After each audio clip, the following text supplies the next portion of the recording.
মা, ও মা, আমি চলে এসেছি। আরে শিলা, কেমন আছো শিলা?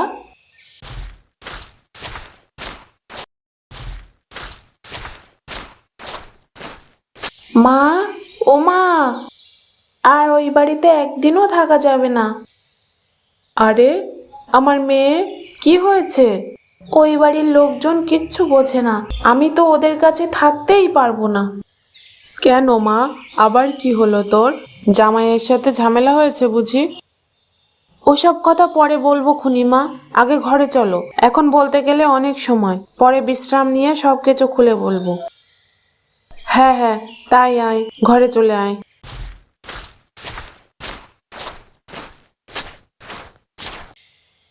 শিলা, কতদিন তুমি আসোনি, তোমাকে দেখে খুব ভালো লাগছে।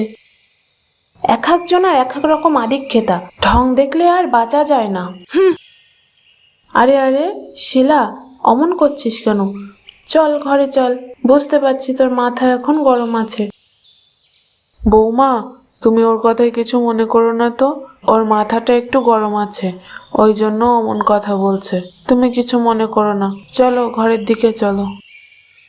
না না মা, আমি রাগ করিনি। আপনি যান, আমি আসছি।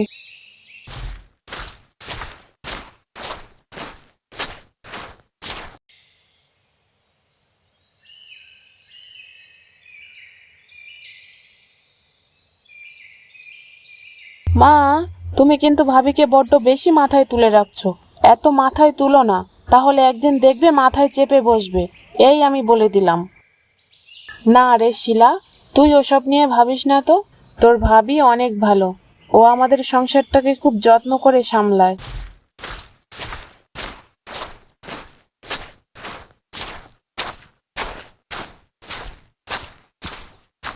এই নাও শিলা, একটু জল খেয়ে নাও।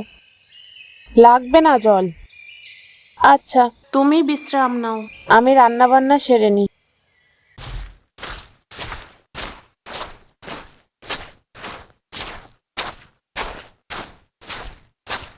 শিলা, মাথাটা একটু ঠান্ডা কর। মা, ওকে আমি একদম সহ্য করতে পারি না। ওর আলগা দরদ আমাকে দেখাতে লাগবে না। চুপ কর, ভাইয়ের ঘর করছে ও, আমাদের ঘরের মেয়ে। ওরও তো দায়িত্ব আছে নাকি? জানি মা, কিন্তু আমি ওকে মেনে নিতে পারি না। আমি এ বাড়িতে এলেই ও এমন দেখায় যেন আমি বাড়ির বাড়তি মানুষ। দেখ, তুই আজকে খুব উত্তেজিত, শ্বশুর বাড়ি থেকে রাগ করে ফিরেছিস, তাই হয়তো সবকিছুই খারাপ লাগছে। না মা, এটা শুধু আজকের নয়, বহুদিন ধরেই মনে হচ্ছে আমি নিজের বাপের বাড়িতেও অচেনা হয়ে গেছি। বাপের বাড়ি তোকে অচেনা করবে কেন রে? ভাবি কি কোনোদিনও তোকে কিছু বলেছে? সরাসরি কি কেউ কিছু বলে নাকি মা? কিন্তু ওর ওই মিষ্টি মিষ্টি কথার আড়ালে আমি শুধু তাচ্ছিল্যই বুঝি। আর মা, আমি দেখেছি তুমি সব সময় ওর পক্ষ নাও। আমি তোমার মেয়ে হয়েও আমার কথা তুমি একটুও শোনো না। আরে পাগলি, আমি কারো পক্ষ নেই না, আমি কারো পক্ষ নেই না। তুই আজ ক্লান্ত, আগে একটু বিশ্রাম নে দেখি। জানি মা, তুমি আমাকে ভালোবাসো, কিন্তু ওই বৌদিকে আমি কোনোদিনও সহ্য করতে পারি না। আচ্ছা, আগে খেয়ে দিয়ে ঘুমো, তারপর শান্ত মনে আবার এসব নিয়ে কথা হবে। আমি যাই, দেখি তোর ভাবি কি করছে রান্নাঘরে। হুম।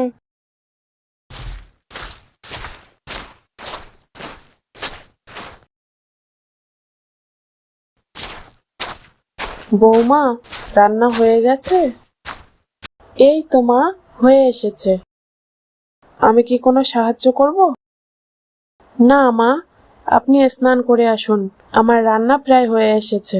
আপনার ছেলেও ফেরার মতো হয়েছে, সব একসাথেই খেতে দেব। যান মা, স্নান করে আসুন। আচ্ছা বৌমা, তাহলে তুমি সাবধানে কাজ করো, আমি স্নানে যাচ্ছি।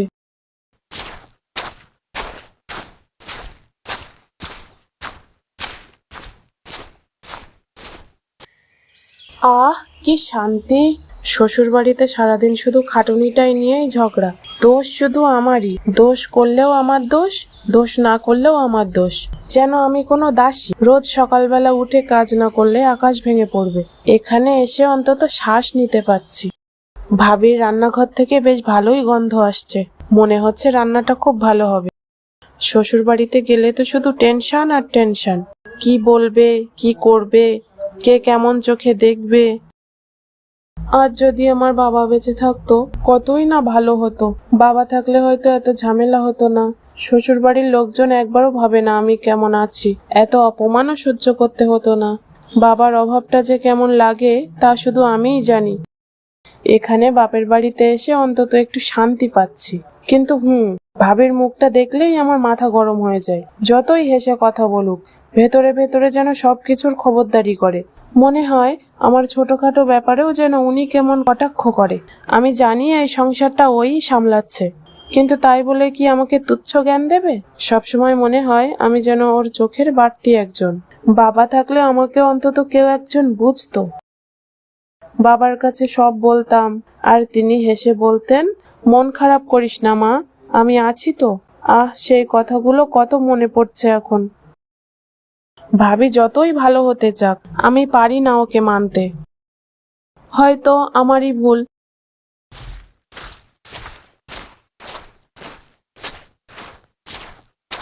কি রে বোন, কখন এলি? আরে দাদা, তুই সেই কখন কাজে গিয়েছিস? ফেরার তো নামই নেই। আমি তোর অপেক্ষাতেই ছিলাম। হ্যাঁ রে, আজ দোকানে অনেক চাপ ছিল, ওই জন্য ফিরতে দেরি হলো। তুই এসেছিস, খুব ভালো হয়েছে।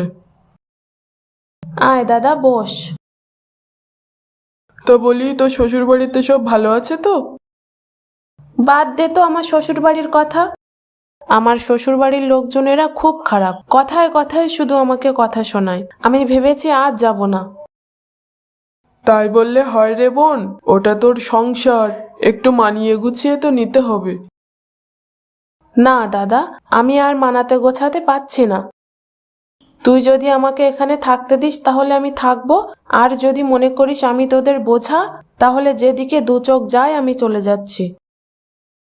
আহা, রাগ করছিস কেন? আমি কি সে কথা তোকে বলেছি যে তুই আমাদের বোঝা? তুই এসেছিস, খুব ভালো হয়েছে, যতদিন খুশি থাক। কিন্তু আমি বলতে চাইছি যে ওটা তো তোর সংসার, একটু মানিয়ে গুছিয়ে নে। না দাদা, আমি আর মানাতে পারবো না। আমি ভেবেছি ওই বাড়িতে আমি আর যাবই না। আচ্ছা আচ্ছা, বেশ, তোর যতদিন ইচ্ছা তুই থাক। কই গো, আমার রান্না হয়ে গেছে, শিলাকে ডেকে নিয়ে খেতে চলে এসো। হ্যাঁ যাই, চল বোন, খেয়ে নিবি। খেয়ে নাও।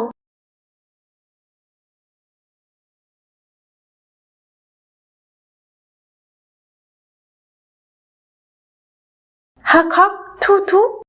মা, কি রান্না করেছে তোমার বৌমা? এটা কি খাওয়ার মতো হয়েছে? ভাতটা রান্না করেছে দেখো, আর তরকারিটা একদম স্বাদ হয়নি। এটা কি খাওয়া যায়? আমি তো ভালো করেই রান্না করেছি। তোমার রান্না তো কেউ খেতে পারবে না। আমার শ্বশুর বাড়ি হলে তোমাকে একদিনও রাখতো না। আরে শিলা, থাম থাম। ও এই সংসারে একদমই নতুন, ওকে তো শিখতে সময় দিতে হবে। আর তাছাড়াও রান্না তো একেবারে খারাপও হয়নি। হ্যাঁ রে শিলা, কই আমরা তো বেশ খাচ্ছি, আমাদের তো খারাপ লাগছে না। ও তুই বুঝবি না দাদা, ও তোর বউ তো, ওই জন্য তুই তো ওর হয়ে সাফাই গাবি। আর মা তো ওকে একেবারে চোখে হারায়। এমন রান্না আমি খেতে পারবো না। আরে শিলা, যেও না, খেয়ে যাও। ভাত ফেলে অমন যেতে নেই। বৌমা, ছাড়ো তো, নাও তুমি খেয়ে নাও। হ্যাঁ হ্যাঁ, তুমি খেয়ে নাও, মন খারাপ করো না তো, ও একটু ওরকমই, একটু মানিয়ে নাও, আর কি করা যাবে। বাঁচাও, বাঁচাও আমাকে। কে কোথায় আছো? আমাকে বাঁচাও, আমি ডুবে যাচ্ছি। বাঁচাও, বাঁচাও আমাকে। বাঁচাও, কে কোথায় আছো? বাঁচাও। আরে, এটা শিলার গলার আওয়াজ না? মনে হচ্ছে কোনো বিপদে পড়েছে ও। কই যাই তো, দেখে আসি।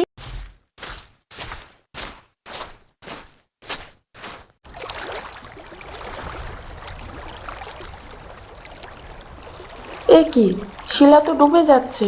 হায় হায়। শিলা, তুমি চিন্তা করো না, তুমি একদম চিন্তা করো না। বাঁচাও, কে কোথায় আছো? বাঁচাও। ওরে আমার শিলা, আমার মা, ওঠ, ওঠে, কি হয়ে গেল তোর? আমার সোনা, ওঠ, শিলা, ওঠ, মা ওঠ। ভাবি, তুমি আমাকে ক্ষমা করে দাও।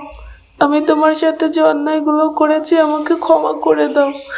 দয়া করে আমাকে ক্ষমা করে দাও। তুমি কিচ্ছু ভেবো না শিলা, আমি কিচ্ছু মনে রাখিনি। চলো তো বাড়ি চলো। দেখলি তো, আমি বললাম না ভাবি তোকে অনেক ভালোবাসে।